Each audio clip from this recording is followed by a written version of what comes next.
गरीब माँ और 5 बेटियों का गाजर घर। बाबूजी, रोटी बना दी है, खा लीजिएगा, मैं खेत पर जा रही हूँ। तभी खटिये पर से बूढ़ा रामा खांसते हुए बोला,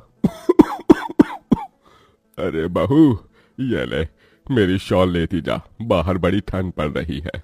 नहीं बाबूजी, इसकी जरूरत आपको ज्यादा है, क्योंकि घर में ओढ़ने को एक भी कंबल नहीं। माँ, आज हम तीनों भी आपके साथ चलेंगे खेत पर बच्चों, तुम्हारे पास स्वेटर भी नहीं, सर्दी लग जाएगी। माँ, जल्दी तो आपको गुलिया दीदी और तानी दीदी को भी लगेगी। अगर हम जब एक साथ मिलकर खेत पर काम करेंगे तो ज्यादा पैसे आएंगे और फिर हम कंबल खरीद लेंगे। मेरा राजा बेटा कितना समझदार हो गया है, माँ के दुख को समझने लगा है। सरिता अपने बच्चों के साथ खेत पर आती है, जो कि जंगल के पास पड़ता था। बच्चों, हमें आज के आज खेत जोतकर गाजर की फसल बोनी है। सरिता की चारों बेटियां और राजा भी कड़ी मेहनत से बंजर खेत को जोतते हैं और फिर सब मिलकर खेती करते हैं। दिन बीतते हैं। एक रोज जब सरिता घर आती है तो वो अपने पति को घर में जुआ खेलते देखती है। अरे बिरजू, भूख लगी है। ये ले, दारू 2 घूंट मार ले। अरे खाली दारू, इसके साथ कुछ चखना मिल जाता तो मजा आ जाता। अरे देख बिरजू, तेरी लुगाई आ गई। बिरजू को घर में जुआ खेलते देखकर सरिता बौखला कर बोली, अजी, तुमको शर्म नहीं आती? घर में जुआ खेलते और दारूबाजी करते।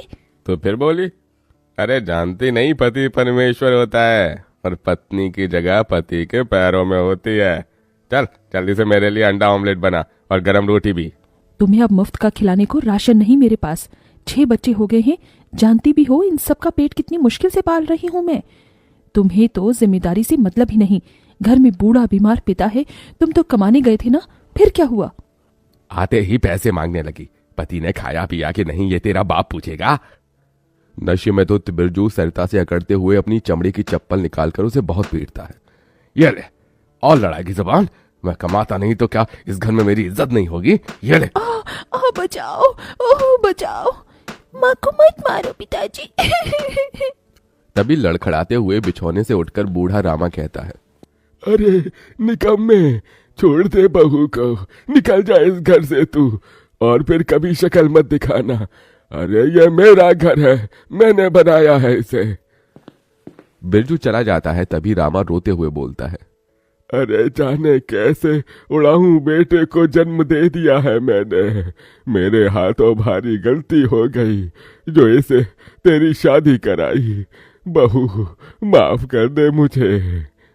पर उस 5 बेटियों की गरीब माँ का दुख इतना ही नहीं था कि एकदम से जोरदार तूफान उठा और झोपड़ी की छत हवा के झोंके से उखड़ कर गिर गई। हे भगवान, इतना भयंकर तूफान! तानी, गुड़िया, अंजू, तुम तीनों सोनी, राजा और मुनिया को लेके बाहर निकलो, मैं दादाजी को लेकर आती हूँ। उठिए बाबूजी। नहीं बहू, तू जा, मेरा समय आ गया है। तुझे उन 5 बच्चियों की सौगंध, तेरे बाद उन्हें देखने वाला कोई नहीं। जा बहू, जा। सरिता के बाहर निकलते ही पूरी झोपड़ी गिर जाती है। सरिता छाती पीट पीट कर रोने लगती है। बाबूजी! अरे कैसा निर्दयी है रे तू ऊपर वाले! क्या मिला आखिर, क्या मिला तुझे मेरा घर उजाड़ कर?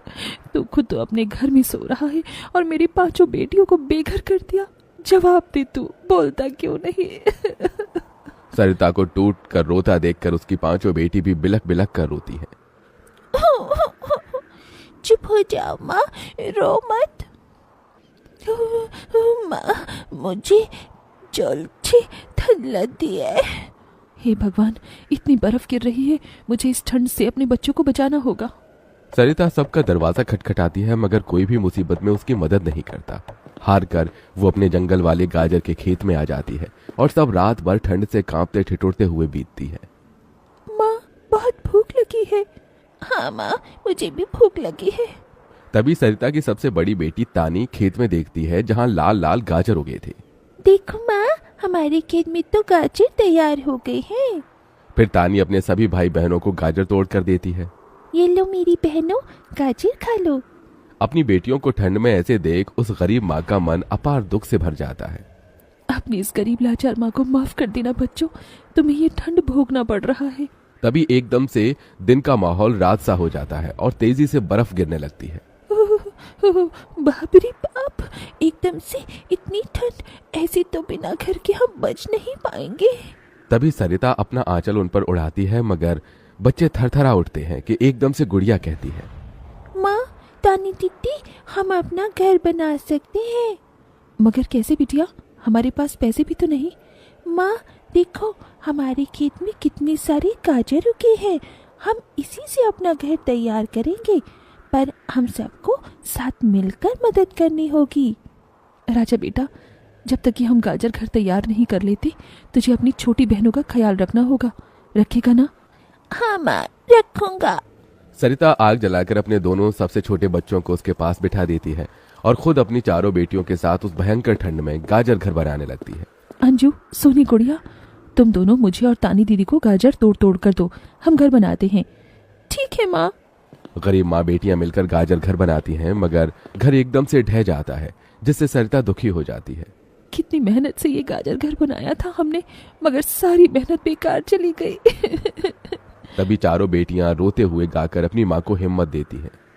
जिंदगी की यही रीत है, हार के बाद ही जीत है, थोड़े आंसू है थोड़ी हंसी, आज गम है तो कल है खुशी, जिंदगी की यही रीत है, हार के बाद ही जीत है।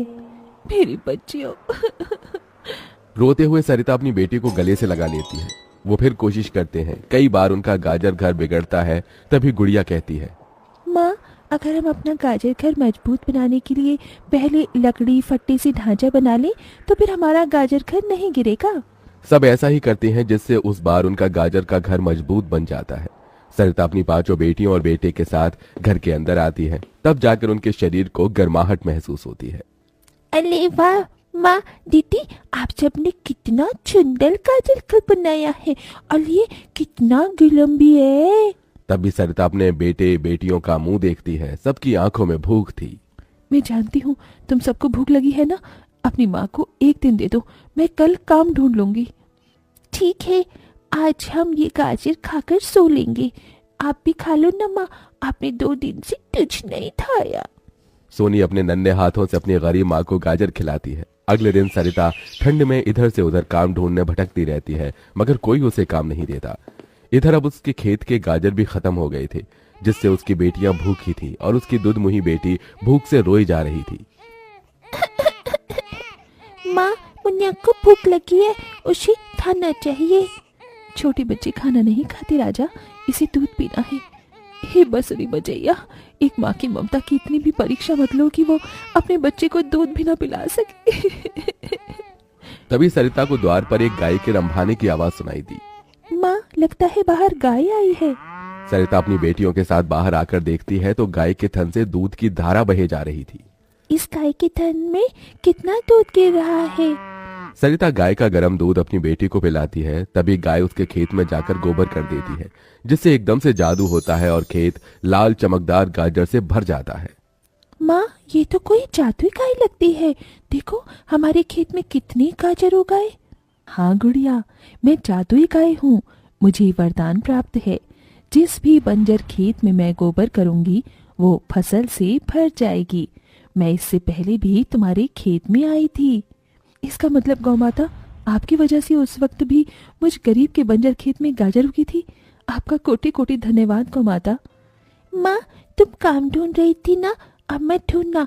तुम तो कितना अच्छा गाजर का हलवा बनाती हो, और गाय के दूध से खोया, घी, दूध सब बनता है। तुम हलवा बनाकर बेचो। सरिता उस गाय के दूध से घी खोया तैयार कर लेती है और गाजर का हलवा बनाकर बेचने लगती है, जो कि लोगों को खाने में स्वादिष्ट लगता है।